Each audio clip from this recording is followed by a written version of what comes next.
from Atlanta. Where every day is like Sunday, and we're not in church. It's the 9 Billion Names of Pod with Dan Bauman and Michael Reed. I'm Dan Bauman. I'm not naming my son COVID, even though that does sound like kind of a cool name. So let's talk about some stuff. Clearing throat very gently as to not alarm people. Well, we are very social distanced at the moment, and we are doing this remotely on an unnamed video chat platform. You can say Pornhub. It's okay. They don't have their own thing, You as can far say as it. I'm aware. Is that a thing? Oh, God. I'm sure it probably is.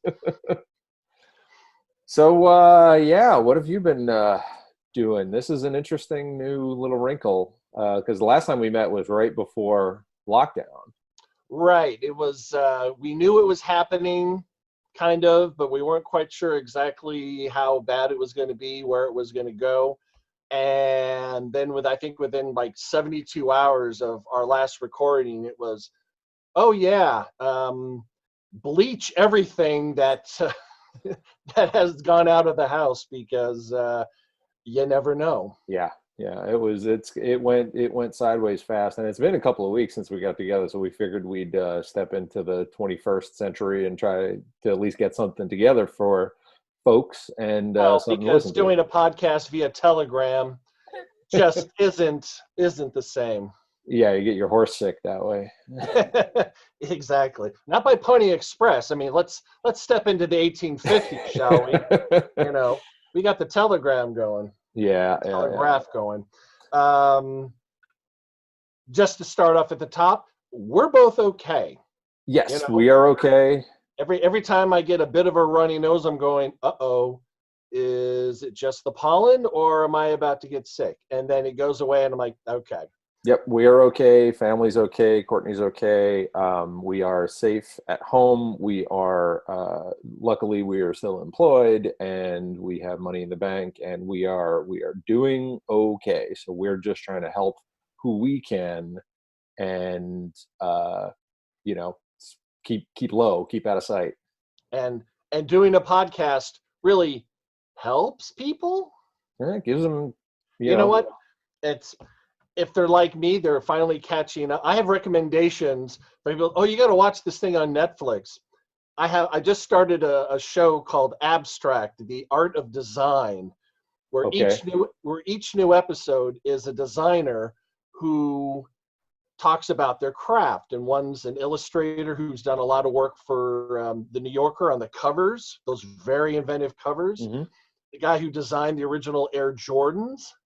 And a woman named Ez, who does innovative stage design, not only for theater, but for concerts and for fashion shows, and kind of what her process is and what she's thinking. And it's very interesting and inspiring to look into their process as much as one can from a remove, and go, oh, I see what you did there. That's genius. Oh, no wonder. So that sounds really cool. Yeah, that's been on my percolating list for 2 years now. It was recommended to me by our good friend Rob. Mm-hmm. And 2 years later, I finally got around to it, and it was good. That's cool. Good. What have you been up to? We have been actually doing some actual culture type stuff. Courtney is lucky enough to work at a university near here, and we have had access to the National Theatre of London National Theatre of London's live archive of plays. They're broadcasting some of them on YouTube now. Last week they did One Man, Two Governors, and this week they did Jane Eyre, and we've gotten to see a couple of the other ones that we hope they do broadcast. We saw Peter Pan, like a new modern, like kind of experimental version of Peter Pan, just the same kind of the same way. It's the same director that did Jane Eyre, and they were both very interesting and innovative and new and everything. But probably the coolest ones we got to see were we watched. It's funny. We watched the same show twice because it was Frankenstein. It was Mary Shelley's Frankenstein, Yeah. and it was Johnny Lee Miller and Benedict Cumberbatch, and they would alternate roles. So we watched it with Johnny Lee Miller as the Doctor and Benedict Cumberbatch as the creature, and the opposite, which was a very interesting thing to do for theater people. That's usually not something that you get to experience unless you're working on a show where there's an understudy. Usually, in my experience, the professional productions, if the lead can do it, it does it the whole time. There is no special show where the understudy comes in.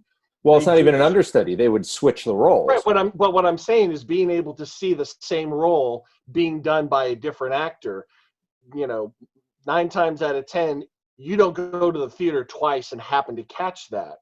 Oh yeah. Where a role is different, so you get that experience. And let me tell you, having been there when certain roles get subbed out or someone gets sick or whatever, it's definitely different. Oh yeah, the show I did over the summer, I did Head Over Heels, the Go-Go's musical, and we had like two of our two of our leads got sick and had to like get understudies, and one or two of the ensembles members had that, and it's a very interesting, weird experience.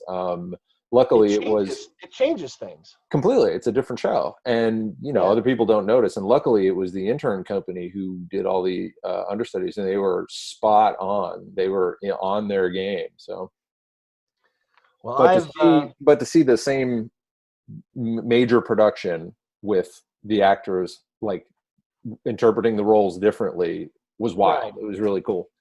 Right.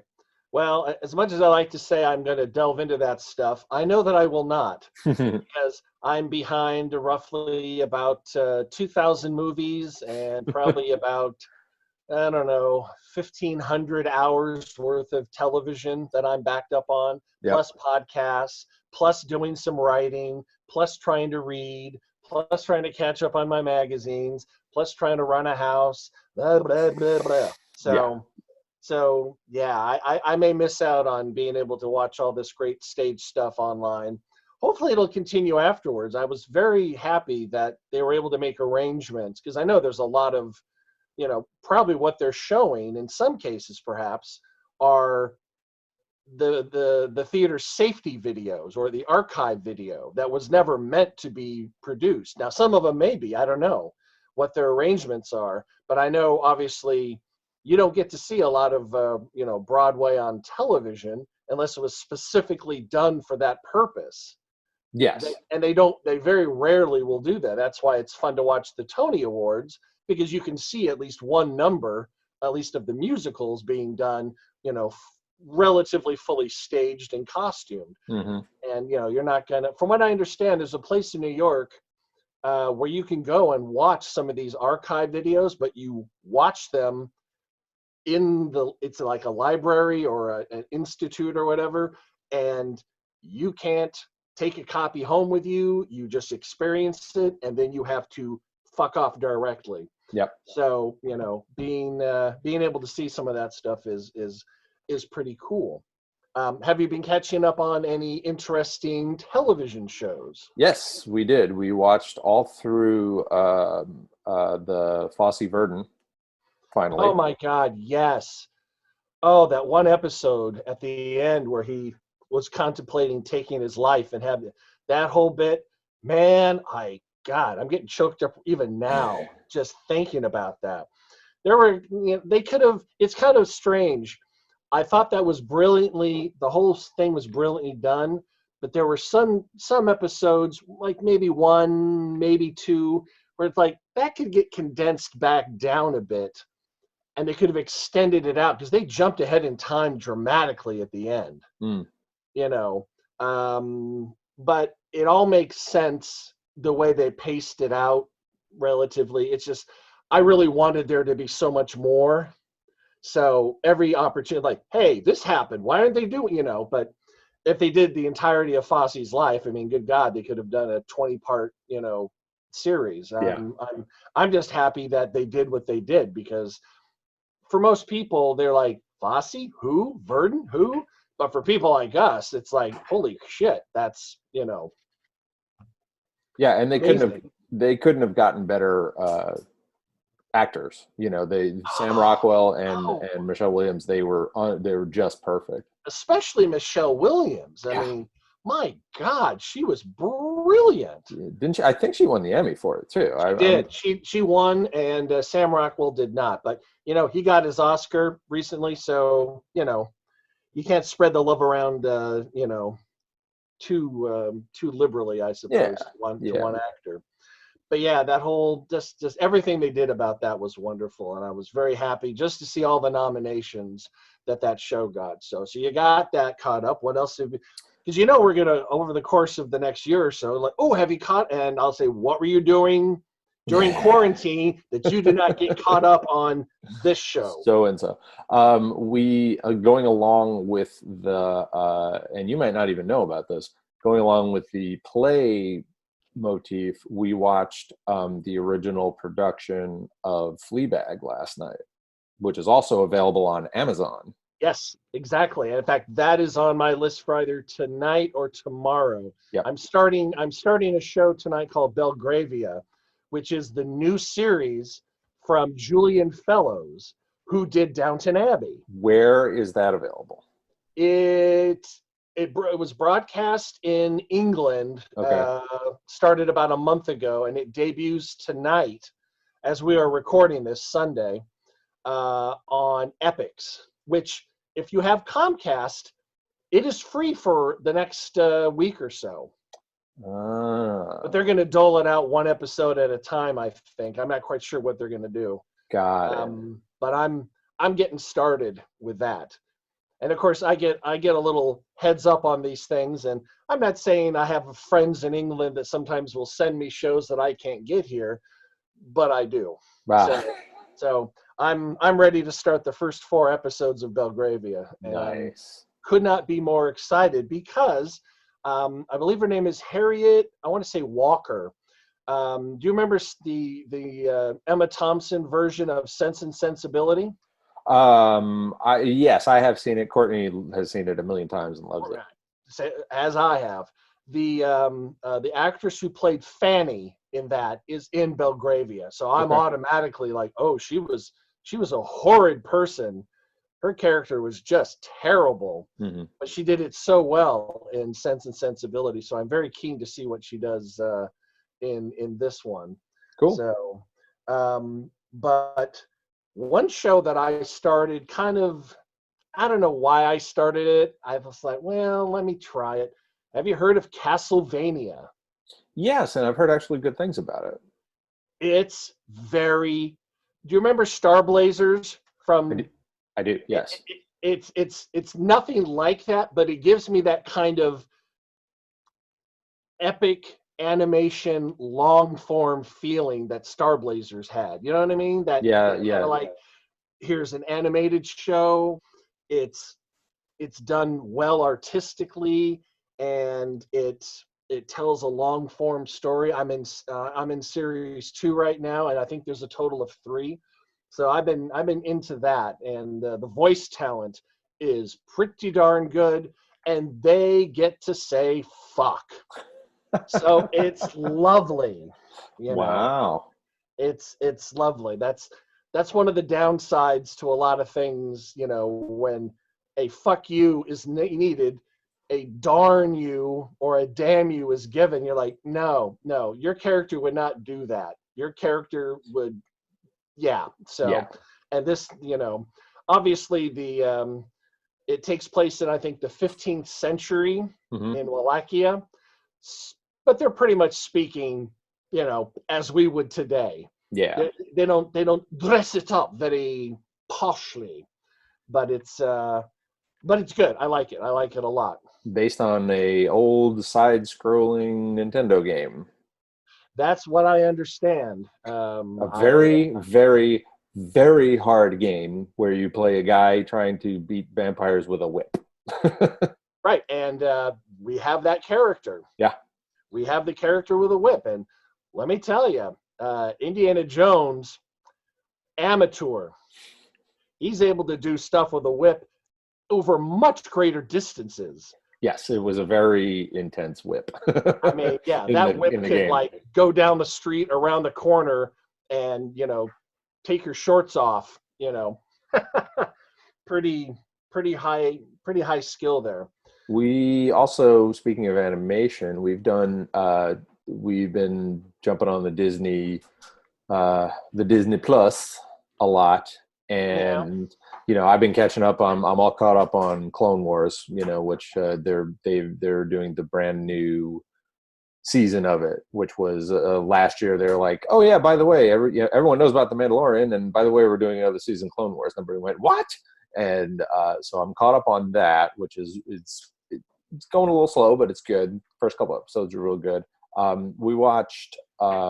We have gotten into the new rebooted version of DuckTales as well, with David Tennant as Scrooge McDuck. And I got to tell you, the writing is brilliant. The writing is absolutely amazing, and it's a really good cast. Danny Pudi from Community, and Ben Schwartz and Bobby Moynihan play the boys, and like I said, David Tennant is Scrooge, and Kate Micucci is Webigail. It's really fantastic. One of the guys from Saturday Night Live is Launchpad McQuack, and he's hilarious. He's absolutely hilarious.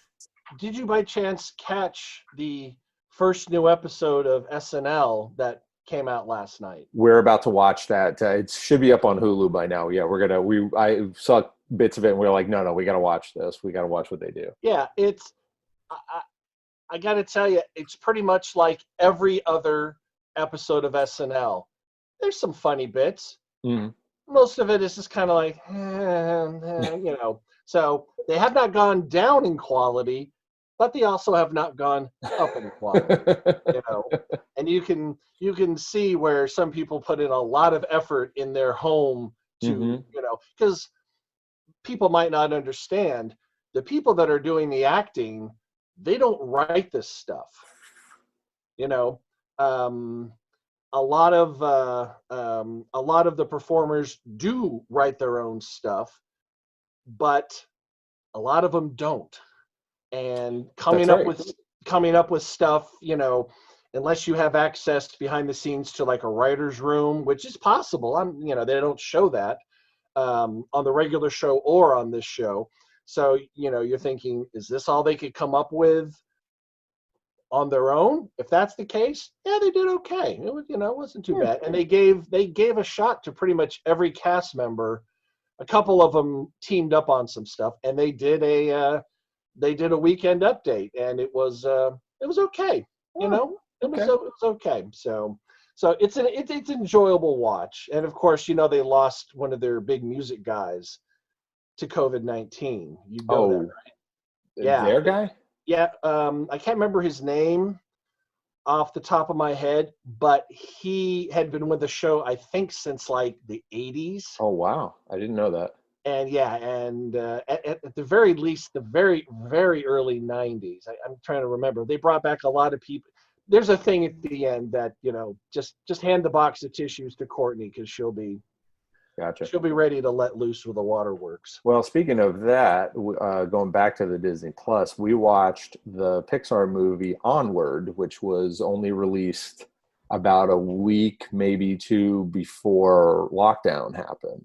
Oh, you mean that animated film with the most what the fuck marketing that has ever been done for a Pixar film? The worst marketing, because the film is actually great. The film was actually really, really good. The marketing was awful, because I saw that trailer, I don't know, 3-4 times over the last year, and I was like, I don't care. This looks terrible. I'm not going to watch this. And we ended up, some friends of ours caught it right before they shut everything down, and they were like, watch it. And it's on Disney Plus already. So yeah, it's absolutely worth a watch. It's Tom Holland and Chris Pratt and Julia Louis-Dreyfus and Octavia Spencer. and they don't. Yeah. So yeah, and it's Pixar, so it'll get you right in the feels at the end there. Yeah, that's the thing. Even after watching that marketing and going, huh?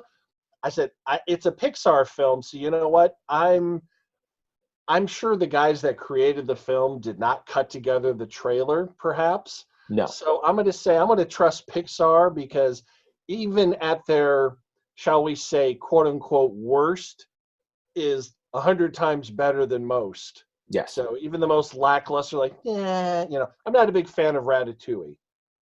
It's okay. It's okay. I have my issues with it, but I'm certainly glad I watched it the one time I watched it. It's still a well-made film, yes. Yeah, and this is the same thing. It's like, wow, this is really good. This is a wonderful story that gets you in the feeling. So,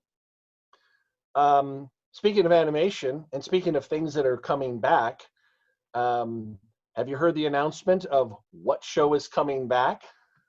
There's a lot. I mean, did we talk? Are you talking about Masters of the Universe? No.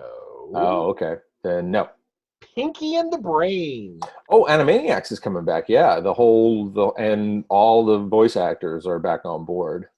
Yes. So Orson Welles is back. I mean, the Brain. Yes. Coming to Hulu, I believe, and I think you can watch all the old Animaniacs up on Hulu now.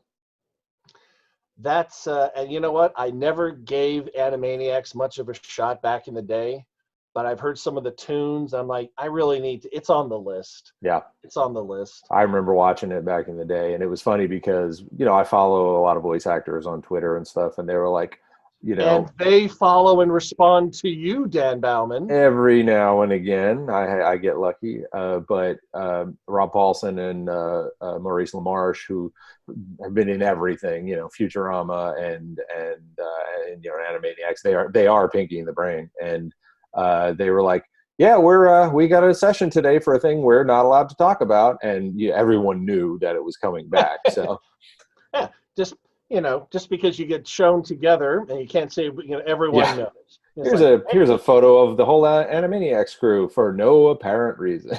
Yeah, that's the contract doesn't say we can't be photographed together, just we can't talk about it, and we have not talked about it. Mm-hmm. So contract has been honored. Yes.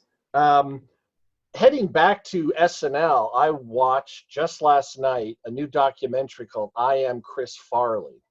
Have you heard of this? I have not, but I can guess what it's about. Okay, right. So it's about Lorne Michaels and how he started. Oh no, it's about Chris Farley, and it's one of those ones where it builds, it plateaus, and there's as soon as that first interview starts, the look on the person's face, I can't remember which guy it was, changed, and you go, and here's where we start talking about the drugs and alcohol, and sure enough, it's I don't want to say it's heartwarming.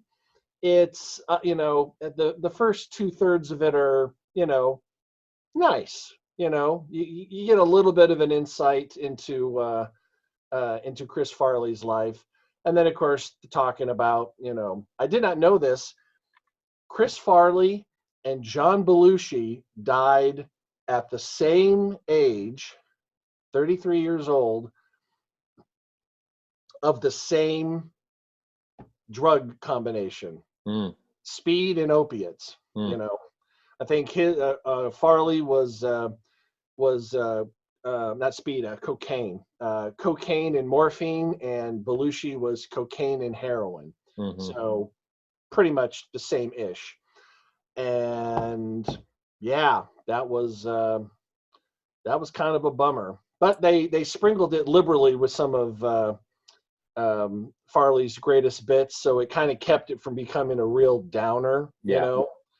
And we got liberal doses of Van Down by the River.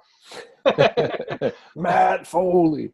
It turns out Matt Foley was the name of his parish priest when he was growing up, and they interviewed him.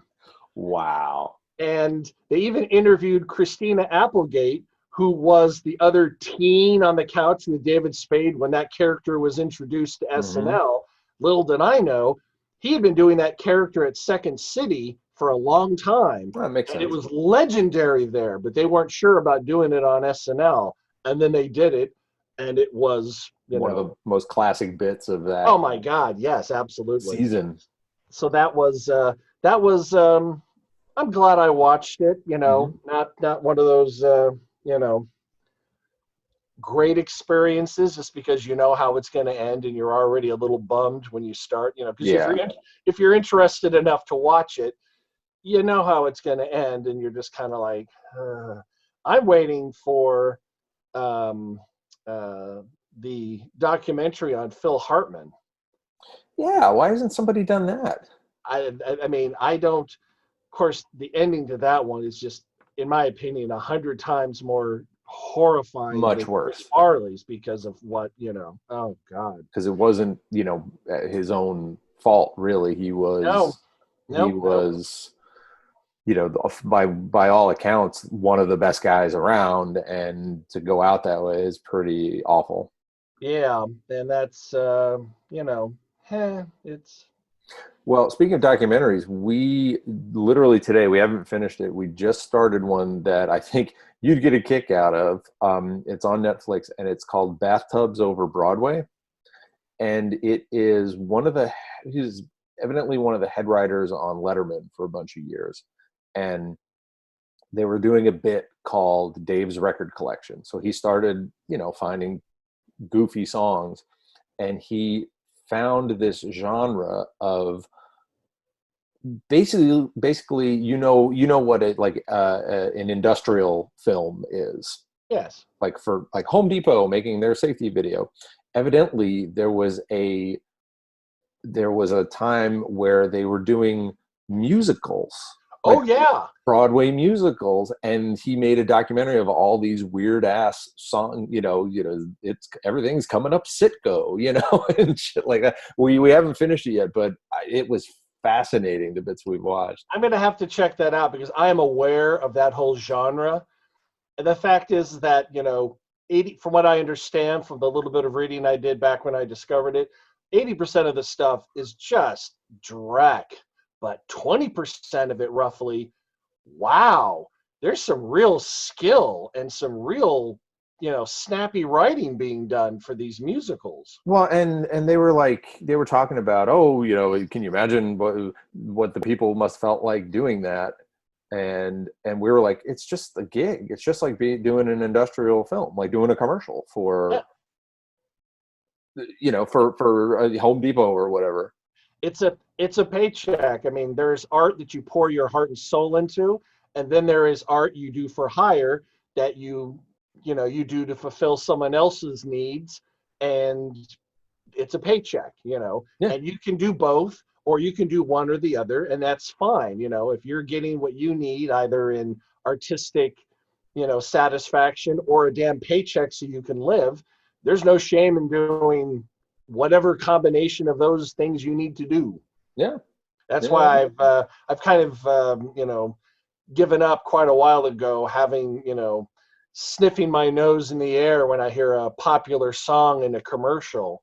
You know, part of my part of my heart dies a little bit knowing that the song's old enough now that they're using it in a commercial, which means that I'm old. But it also means that that songwriter, which may or may not have even been someone in the band necessarily, or the lead singer in many cases, um, they're paying their mortgage. They're putting their kids through college. They're, hell, some of those artists, they're putting their grandkids through college, Yeah, it's just you work know, and it's getting it out and there. it's like, you know what? If I had something that someone will pay you 20,000, stop right there. Whatever I have, it's yours. 20,000, sure. I mean, you know, I don't consider it selling out anymore. Back in my youth, I would. How dare they do this? And now I'm like, you know what? I understand what it means to be an adult now, and you gotta you gotta make a buck. Yeah. Because a lot of times, if you had a one or two hits back in the '80s, and things have been lean since then, those two songs could literally, Patti Smith lived on Because the Night for Yeah. years Oh yeah. because she hadn't been recognized, as the genius that she was until later. but because Bruce Springsteen, did Because the Night, and then of course 10,000 Maniacs, it kept her, it kept her in enough money to look after her sick husband and to keep a roof over her head. And I'm like, you know what? If all it takes is one song and you're taken care of, milk that for all you can. That's all it takes. Milk it for all you can. Yep. We watched another movie which I really, really enjoyed, called Yesterday. Ooh, that is near the top of my list right now. Don't tell me anything about it because I know the entire conceit of it, and Yep. I'm really wondering how they're gonna make it not suck. It does not suck at all. It's Okay. quite lovely. Yeah. It's All right. I'm to, very to the broad strokes are a guy something happens and a guy wakes up and he is the only person. He's a musician, he's a songwriter, and he's the only one who remembers the Beatles at all. And so he starts performing their songs and everyone's like, these are the greatest songs we've ever heard, where have you kept them? And it just goes from there, and it's pretty awesome. Yeah, you will love it. Yep. I'm very keen to watch that. Mm-hmm. Now we may have talked about this briefly when we met the last time. Have we talked about the show Devs? We did, and I have not had a chance to check it out yet. I am much further into it now, Mm-hmm. and holy shit. There's one more new episode before it wraps, Mm-hmm. and it's being listed as a mini series, and there is so much I don't understand how, unless they do like a 2-hour final episode, how they're going to wrap this thing in a satisfying manner. Mm-hmm. But it is amazing. I mean, Ron Swanson playing a very somber, wounded, dramatic role. Oh, wow. And Alison Pill, because she's in everything now. Yep. I just finished watching her in Star Trek Picard, and I then got to get back on that. Yeah. you got to get back on that. There's definitely room for a crossover between Star Trek Picard and Westworld. But you'll understand what that joke means when you wrap up the series. Yes, and watch Westworld because I haven't done that yet. Yeah, Westworld is still definitely good, but you have got to pay very close attention. Okay.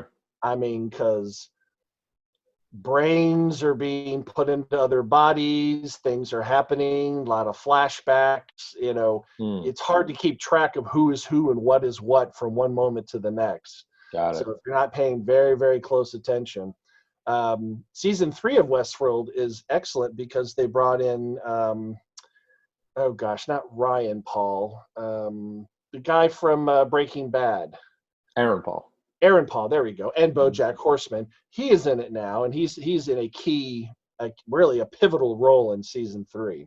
Excellent. So it's definitely well worth watching. But again, it's one of those, sit down and pay very close attention. You cannot be doing anything else or even checking your phone really quickly because you'll miss something. Got it. Yeah, we also, speaking of HBO, we watched the first season of His Dark Materials. Yeah, how is that? I mean, I remember the movie coming out, and I'm thinking, maybe I'll check it out, and then the movie bombed. The movie, from what I understand, was not good. I didn't see it. I read the books years and years and years ago, and it was good. It was good. It was done really well, and everybody in it was good. Daphne Keane, who was in Logan, who played the little girl in Logan, Okay. she's the lead. And they stuck mainly like British actors, except for Lin-Manuel Miranda's in it. And he's okay. He's a little out of his element, but he's still charming as hell. And it's done really well. It was enjoyable. It was much better than the movie from what people have told me, because I read the books and didn't get to see the movie, and they were like, no, don't bother.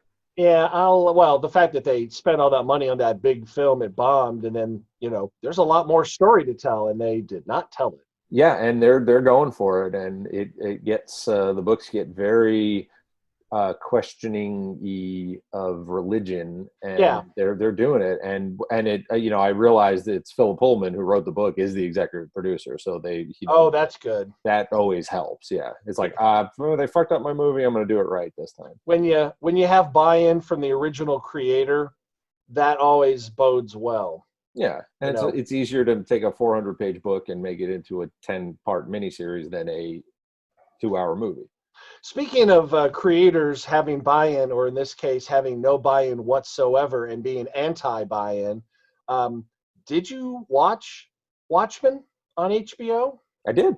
Yeah, the whole All the thing. way through? Have we even talked? It's been such a long time. I don't. This film's Star Wars. Have we talked about that? And there's this other film I love called Saint Elmo's Fire. Have I mentioned that before? We haven't seen people in so long. There was time now.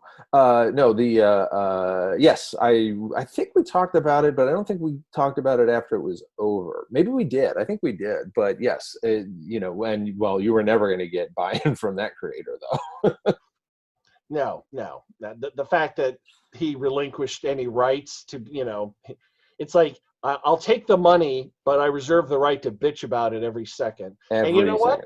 That's completely another way to go. If that's what you want to do, then, that way you can keep your quote unquote authenticity, your above it all status, while cashing the check at the same time. Like, that's a way to go, I suppose. Yeah, and allowing it to be made still as well is also, not locking up the rights so that no one can make it. Right, that's what I'm saying. It's like, I don't agree with this, I don't like it. All right, I'll take the money, go ahead and do it, whatever, but I'm not going to help you, and I'm not going to. Let me tell you, all is forgiven with Damon Lindelof. That was probably the best series I have seen in just long time. Episode 6, the one where the Hooded Justice episode. Yep. That's Emmy. Just give that episode the Emmy right now. Yes, that was Emmy. That goes up against. You never watched Buffy the Vampire Slayer, did you? No. There's an episode of that where spoilers. There's only 3 scenes in the whole show. Well, there's like in the whole episode, yes. Right. And she comes home from school, and her mother has passed away on the couch. And the different perspective of, we fight vampires all the time, and then this realness of her mom had died, right? Like, it spun the show, and the second act was her telling her sister, and then the third act was dealing with it, and the Hooded Justice episode goes up against that as like one of the top TV shows I've ever seen. Yeah, that's. I tell you, after the last episode of Watchmen, I immediately went, oh God, I hope they do more. And I still kind of feel that way, but part of me says, you know what? I'm good. It's like, if they never do any more, I'll be okay, because if they do more, it would have to be on par with what they did quality-wise. Right. Storytelling, storytelling was absolutely crucial. I want to know what happened with the whole egg thing, not to give any spoilers to people who haven't seen it. Yeah. And I want to know what happened to Lube Man. Come on. That's the spinoff. Lube Man needs his own series. That's all, I just, almost like, what was that Simpsons thing where it was, it's a Night Rider, it's Night Boat or something like that. Oh, yeah. There's always a convenient waterway or a drainage ditch or something, it's like, where can I use my special lube powers that anybody could have with the right suit and some good industrial lube? It'll get you down the sewer quick. That's what it exactly. Exactly. And I kind of agree. If they were to do a sequel or another season, they would have to answer the question of that last scene of yes or no. Yeah. And it's almost better to not do that, because once you answer it, it's like, oh, well, there you go. Or they could do what they did with the first one, in that they'll be somewhat connected, but it'll take place maybe simultaneously or before or even after, where we don't know.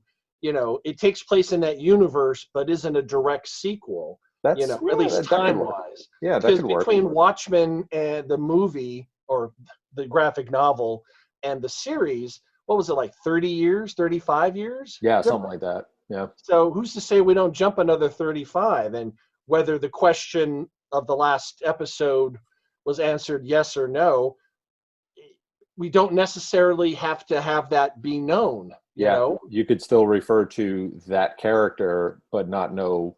Right. You don't know You know which what I'm saying?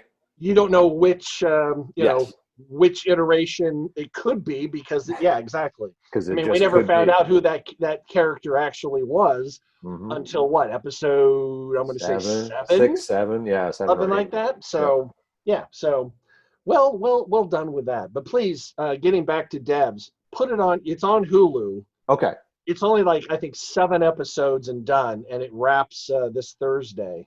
Okay. And let me tell you, you watch the first one. It's the storytelling is, Blade Runner says, "Whoa, whoa, whoa, slow down." You know, it's very slowly paced. I Okay. mean, Blade Runner is a fucking Wile E. Coyote cartoon compared to Devs, Okay. but I will trust you. it unfolds beautifully, Okay. beautifully. It's very, it's both high stakes and low stakes at the same time, and it's gorgeously shot. It's well acted. It's it's it's well worth your time. Excellent. We'll give it a shot. Yeah. So what else have you been binging out on? Um, Not too much else. Like I said, we watched the play of Fleabag, and then we started the series last night, and we'll get through that.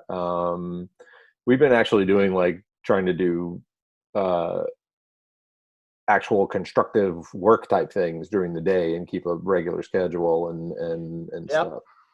My I sleep in usually until about 2 in the afternoon.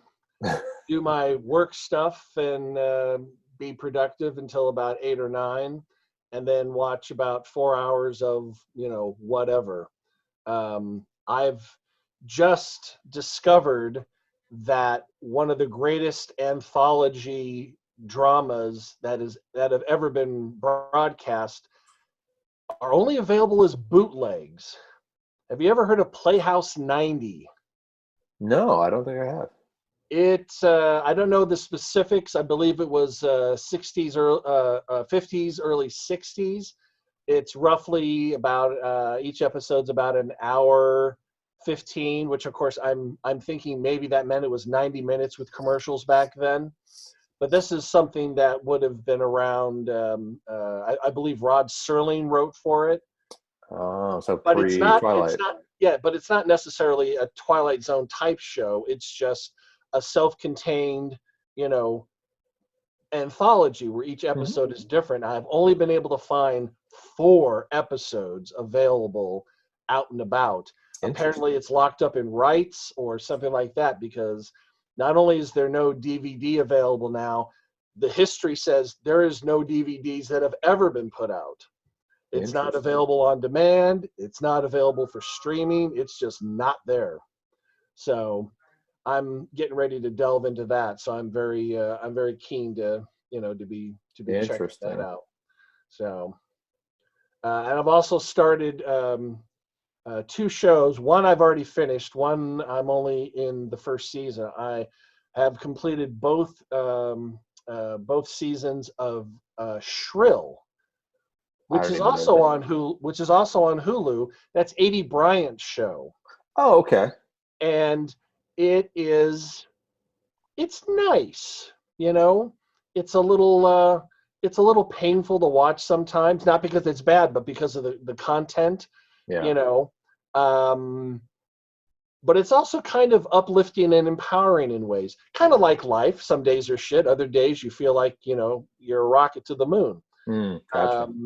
And I've always liked Adie Bryant on SNL, and she's darn good in this. Yeah, well, she was on the Louis C.K. show, the On Morton Horace and Pete. Pete. That's Yeah, right.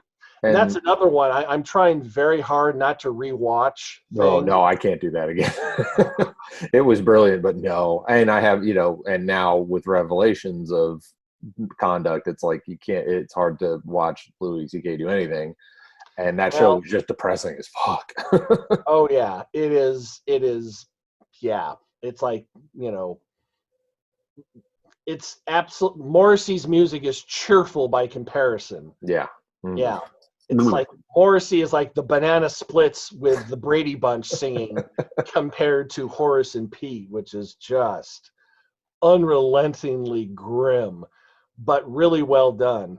And I I own that stuff. I have owned it before the event, and where I draw the line is I'm not going to say that Louis C.K. didn't do some brilliant work, because he absolutely did, but I can't support him financially. No. So the stuff that I own now, I will enjoy it for what it is, but I'm kind of done with that.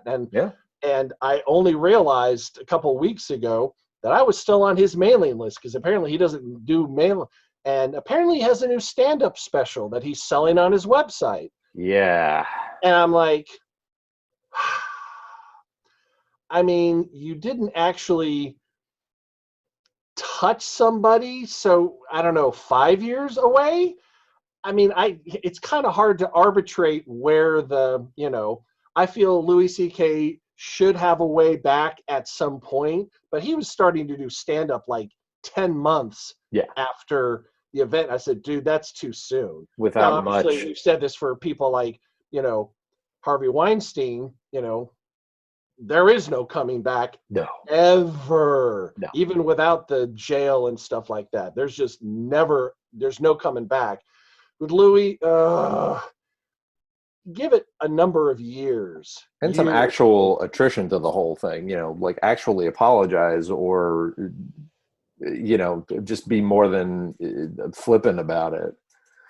Yeah, it's so hard to know, and then again, I'm not the person he basically assaulted with his actions, so it's really not my job, if a plurality of the women that he did that to say, all right, he's apologized, we're okay, then maybe, all right, that's okay. But it's not for me to say, and right. For many, many years, there will be no Louis C.K. content being purchased or streamed or rented or whatever by me because of that, which makes me very glad that I own the Blu-rays of all the Tarantino films that he, executive produced, because I mean, I'm talking Weinstein, not Louis C.K. Weinstein. Yes. Because like, okay, the money's already there, and it's not like his singular vision. So, but then again, Quentin and his foot thing, I just face it, guys are kind of shit. Yeah, the worst. I mean, basically, and let's be more specific, really, white guys. Yeah. Count up the number of non-white male serial killers and mass shooters, and you don't run out of a single finger. Yeah. So, not one. So yeah, we're pretty much the worst. So, we like to think we're one of the good guys, and we strive to be, and that's all we can do. Mm-hmm. So I'm trying hard not to waggle my dick at anybody or shoot anybody, or what's the other thing? Serial do anything, just be a schlubby white guy trying to do his best, and we're trying, people. We're trying. Yeah, just the mantra: try not to be a dick. Yeah. You know, you may fail occasionally, but if you're trying, you won't go too far below the line. You might dip a little bit. You're like, all right, I got myself there. And speaking of terrible white guys, Yeah. yeah, well, Harvey Weinstein in jail apparently tested positive the coronavirus, and Yay. he got better. Boo. But you know who I would like to see in jail, maybe with or without the coronavirus, it depends. Who's that, Michael? Oh, well, let me get out my massive list, and at the top of the list is... Medication time. Medication time. We ran out of time. I will tell you next week. The 9 Billion Names of Pod was conceived, written, and performed by Michael Reed and Dan Bauman, with Abdul Beni Hassan as the sound of splintering wood. Research, transportation, and exasperated looks by Courtney Lona.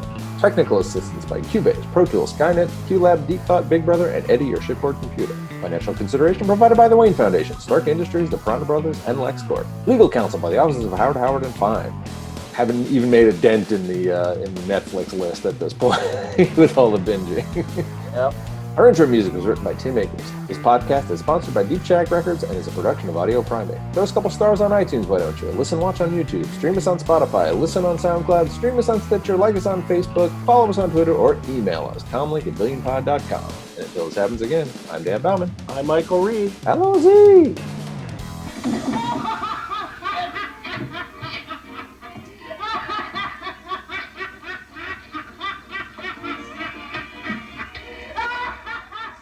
Audio Primate.